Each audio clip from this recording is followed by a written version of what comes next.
देश के 10 केंद्रीय श्रमिक संगठनों ने केंद्र सरकार की नीतियों के खिलाफ 24 घंटे का भारत बंद बुलाया और इसका असर पूरे देश में साफ तौर पर देखा गया। करीब 25 करोड़ श्रमिक और किसानों के शामिल होने का दावा। बैंकों से लेकर ट्रांसपोर्ट तक कई सेवाएं ठप रही। कहीं विरोध मार्च निकले तो कहीं चक्का जाम हुआ और कुछ जगहों पर हालात तनावपूर्ण भी रहे। आइए आपको दिखाते हैं इस भारत बंद का असर देश भर में कैसा रहा, किसने किया समर्थन और किसने जताया विरोध। नमस्कार, मैं हूं आपके साथ राबिया और आप देख रहे हैं न्यूज़ नाउ। देश के 10 केंद्रीय श्रमिक संगठनों द्वारा केंद्र सरकार की मजदूर किसान विरोधी नीतियों के खिलाफ बुलाया गया 24 घंटे का भारत बंद आज पूरे देश में प्रभावी रहा। इस बंद में करीब 25 करोड़ श्रमिकों और किसानों के शामिल होने का दावा किया गया है।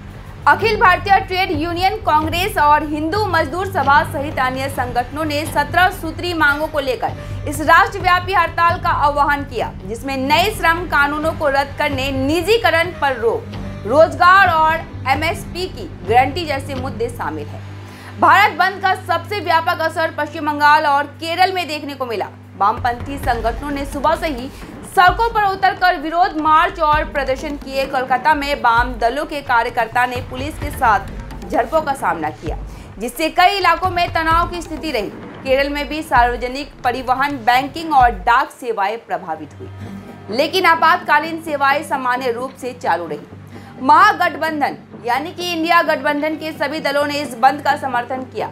बिहार के विरोधी नेता तेजस्वी यादव और कांग्रेस नेता राहुल गांधी की अगुवाई में हजारों कार्यकर्ताओं ने सड़क पर उतरकर चक्का जाम किया। दरभंगा में प्रदर्शनकारियों ने नमो भारत ट्रेन पर चढ़कर विरोध जताया, जिससे रेल सेवाएं बाधित हुई। कई जगहों पर टायर जलाए गए और केंद्र सरकार के खिलाफ नारेबाजी की गई। पश्चिम बंगाल में तृणमूल कांग्रेस की ममता बनर्जी सरकार ने इस बंद का कड़ा विरोध किया। टीएमसी का आरोप है कि वामपंथी संगठनों ने बंद के जरिए राज्य का सर्वनाश करने की कोशिश की है। दूसरी ओर भारतीय जनता पार्टी ने इस बंद को असफल करार देते हुए कहा कि यह जनता के बीच कोई खास समर्थन नहीं जुटा सका। बीजेपी ने इसे विपक्ष की नाकाम रणनीति बताया। बंद के कारण बैंकिंग, बीमा, डाक सेवाएं, कोयला खनन, निर्माण कार्य और राज्य परिवहन सेवाएं बुरी तरह प्रभावित हुई। राष्ट्रीय राजमार्गों पर चक्का जाम और शहरी ग्रामीण क्षेत्रों में विरोध मार्चों ने जनजीवन को अस्त व्यस्त कर दिया। हालांकि रेलवे यूनियनों ने औपचारिक हड़ताल में हिस्सा नहीं लिया, लेकिन सड़क जाम के कारण कई जगह ट्रेन सेवाएं प्रभावित हुई। श्रमिक संगठनों का कहना है कि केंद्र सरकार ने उनकी 17 सूत्री मांगों की अनदेखी की है, जिसे पिछले साल श्रम मंत्री मनसुख मंडाविया को सौंपा गया था। संगठनों का आरोप है कि पिछले 10 वर्षों से कोई वार्षिक श्रम सम्मेलन में नहीं बुलाया गया, जिससे मजदूरों में असंतोष बढ़ा है।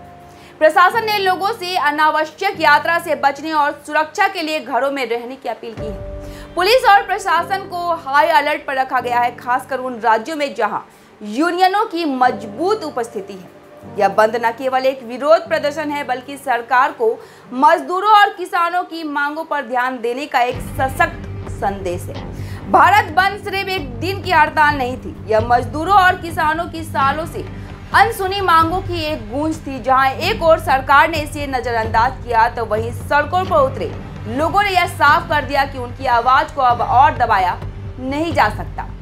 अब सवाल यह है कि क्या सरकार इन आवाजों को सुनेगी या फिर यह आंदोलन सिर्फ एक और तारीख बनकर रह जाएगा।